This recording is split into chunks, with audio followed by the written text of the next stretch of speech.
বর্তমানে নারীদের cyber bullying এবং অনলাইনে হ্যারাসমেন্টের পরিমাণ অসম্ভব হারে বেড়ে গিয়েছে। তো আমরা বিগত সময় দেখেছি যে কোনো কিছু একটা হলে সেখানে নারীদের প্রতি আঙুল তোলা হয়, তাদেরকে বিভিন্নভাবে অনলাইনে হ্যারাসমেন্ট করা হয়, এআই জেনারেটেড ছবিগুলো তো পাবলিশ করা হয়। তো এক্ষেত্রে আপনি একজন নারী শিক্ষার্থী হিসেবে কিভাবে এটাকে দেখছেন, এবং আপনি যদি কোনো নারী অনলাইন হ্যারাসমেন্টের শিকার হয় বা কিংবা সাইবার বুলিং এর শিকার হয়, তো এটাকে আপনি কিভাবে ডিল করবেন?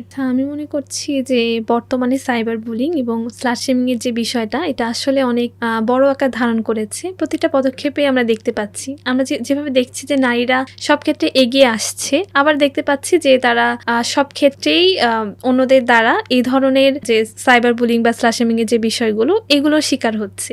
এটা আসলে নারীদের জন্য খুবই হতাশাজনক একটা পরিস্থিতি সৃষ্টি করছে। তারা নারীরা আসলে মানসিকভাবেও ভেঙে পড়ছে। তো সাইবার বুলিং বা স্লাশিমিং প্রতিরোধে আমার যে করণীয়গুলো থাকবে, আমি ইনশাআল্লাহ চেষ্টা করব সাইবার বুলিং এবং স্লাশিমিং প্রতিরোধে একটা কার্যকর সাইবার সেল গঠন করা, যেখানে নারীরা তারা অনলাইনের মাধ্যমে এরকম একটা ব্যবস্থা থাকবে যে অনলাইনের মাধ্যমে তারা তাদের নিজস্ব পরিচয় অর্থাৎ গোপনীয়তা বজায় রেখে, নিজস্ব পরিচয় বাদ রেখে বা গোপনীয়তা বজায় রেখে তারা অভিযোগ করতে পারবেন, এবং তাদের অভিযোগের ভিত্তিতে আমরা আইনি পদক্ষেপ নেওয়ার চেষ্টা করব। এবং এই যে মানসিক সমস্যার মধ্য দিয়ে যেতে হয় সাইবার বুলিং এর বা স্লাশিমিং এর পরে, তো মানসিকভাবে তাদেরকে স্টেবল করার জন্য আমরা একটা কাউন্সিলিং এর ব্যবস্থা করব ইনশাআল্লাহ। পাশাপাশি আমার কাছে মনে হয় যে সাইবার বুলিং বা স্লাশিমিং এর মতো যে নিকৃষ্ট যে ঘটনাটা আমরা দেখতে পাচ্ছি, এটা আসলে সাধারণ মানুষদের পক্ষে আসলে করা সম্ভব না। যারা আসলে এই কাজগুলো করে থাকে তারা আসলে বিকৃত মস্তিষ্ক সম্পন্ন মানুষ বলে আমার মনে হয়। তো আমার মনে হয় যে যদি আমরা মানুষের মধ্যে সচেতনতা তৈরি করতে পারি, তাহলে এই জায়গাটা থেকে আসলে অনেকটাই মনে হয় বেরিয়ে আসা সম্ভব। তো